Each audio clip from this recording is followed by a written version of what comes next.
Hey guys, welcome back for another video here on EverLearn Academy. I'm Kimberly, a homeschooling mom of 4, and your partner in creating a homeschool that is full of wonder, peace, and connection. So in today's video, we are talking about one I'm super passionate about because once you understand interest-led learning, it can change everything. But I also know this approach can feel really scary to parents, especially when you're surrounded by traditional school expectations and well-meaning critics. So let's go through the top myths about interest-led self-directed homeschooling and uncover the truth behind them, so you can feel grounded and confident in the path that you are choosing. So let's get started. All right, myth number 1, they won't learn everything they're supposed to. This is hands down the most common fear I hear, and I get it. We're all conditioned to believe that learning only counts when it comes from a checklist, a curriculum, or a teacher's instruction. But the thing is, interest-led learning doesn't skip the basics, it just approaches them differently. Kids are still going to learn math, reading, and science, but in a meaningful, relevant, real-world way. It is also completely okay to use a curriculum to teach your kids to read and a gentle curriculum for teaching them writing. I personally would suggest Brave Writer to help you and give you a little bit of structure to build off of. I know I do. But I want to give you a real example from my homeschool. My 7-year-old son, right now, he wants to learn all about ninjas. So we got books from the library. We got 3 really good books. I didn't want to overwhelm him with way too many books. In these books, we are talking about the history of ninja. We're talking about Japan, all the things. Plus, we are going to be watching YouTube videos about ninjas. He's going to be writing me narrations and drawing me pictures, and he's going to figure out some type of project that he wants to do to just showcase all of his ninja knowledge and things that he's learned about Japan. So with following this interest of ninjas, guess what he's going to be practicing during this time? He's going to be practicing geography. So he's learning all about Japan and ninja culture. He's got reading comprehension and reading practice. He's going to be doing writing practice with note-taking and researching online. And like I said, writing with summaries and just letting us know, communication skills orally with just communicating with us everything that he can spill out about ninjas. And there's no fight, there's no tears, and he just loves it. So this is the power of learning in context, where skills are learned because they matter in the moment, and that's when learning really sticks.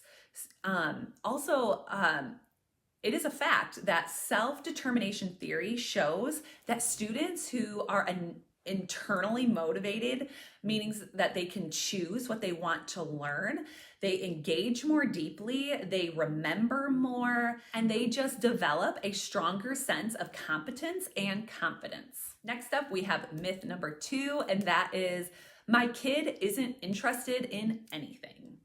So this one is especially common for kids who are leaving traditional school systems. So if your child seems disengaged, distracted, or bored all the time, it's not that they have no interests, it's that they may not trust that they're allowed to follow those interests. So children who have spent years being told what to do, when to do it, and how it should actually look, often lose touch with their natural drive.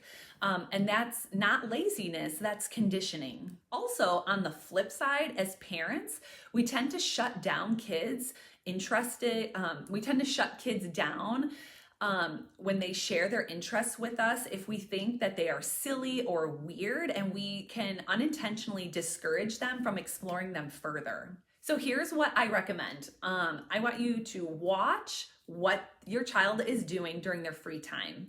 I want you to listen closely when they talk, even about random topics, and I want you to notice what frustrates and excites them. It could be drawing, Minecraft, cars, dinosaurs, fashion, YouTube personalities, uh, building forts, filming videos, writing stories, collecting rocks, or just being outside. I mean, the sky is the limit here. And sometimes interests start small. It's your job to nurture them gently, not force them to prove that it's academic. Next up, we have myth number 3, and that is this only works for certain types of kids.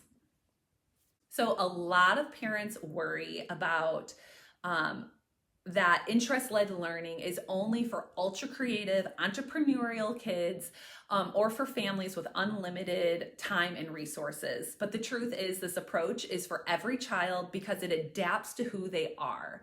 It works for highly academic kids who love research. It works for hands-on learners who need more movement in projects. Also works for neurodivergent children who need flexibility and emotional safety. And it also works great for kids that have anxiety, ADHD, dyslexia, or giftedness. Interest-led learning meets your child where they are and grows with them. So instead of asking them to fit into a mold that was never designed for their uniqueness, and that also includes you, the parent. You don't have to be perfect, you just need to be present. In my coaching calls, I help parents map out a plan based on their real kids, their lifestyle, and their values, not some idealized Pinterest version of homeschooling. If that interests you, it's linked below. Next up, we have myth number 4, and that is there's no structure or accountability. So let me be clear. Interest-led does not mean chaotic or laziness. It doesn't mean letting your kids do whatever they want while you sit back and hope for the best, because those are our worst nightmares. There's videos on YouTube about kids saying, my mom let us do whatever we wanted, we were unschooled, whatever, and I can't read. This is not that. But I will say this is what most people think when they think of unschooling or interest-led or self-directed learning. But I assure you, if you are doing it right and you are taking an active interest in your children and their learning and are present, aware, and at their side, you are helping them reach their goals. And that is what this learning philosophy is all about. It means offering structure that's flexible, accountability that's respectful, rhythms instead of rigid schedules. So for example, in our home, we have weekly planning conversations with our older kids. We have daily blocks of time for exploration, projects, and rest.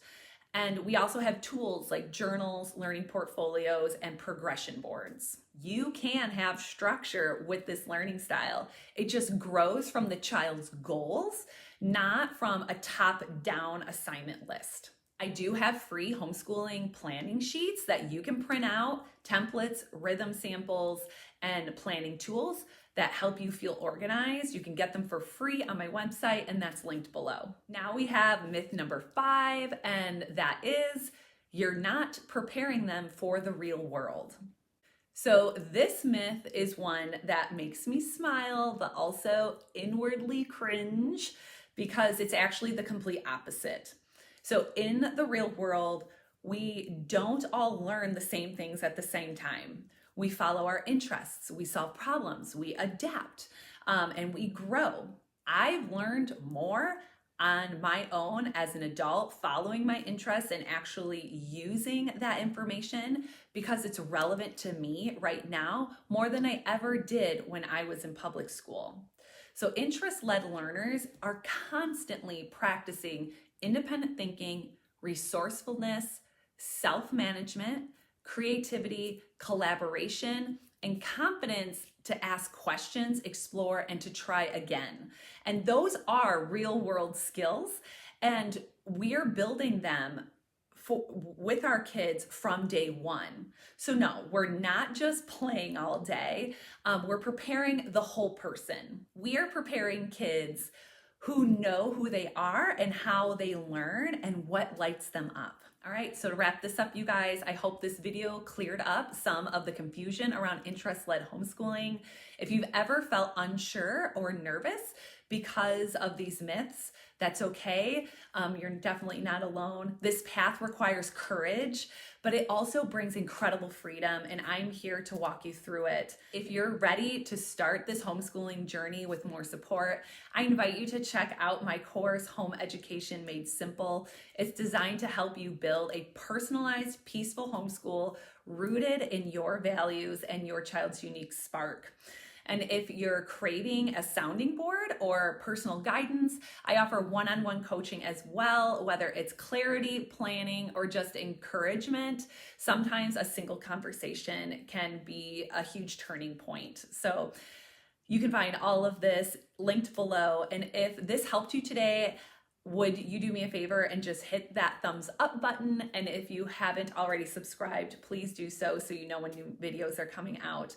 But definitely comment below. Let me know what myth held you back, on what truth actually gave you some peace today with that myth. So I read every comment, and until next time, you guys, stay curious and trust the learner. You got this. Bye-bye.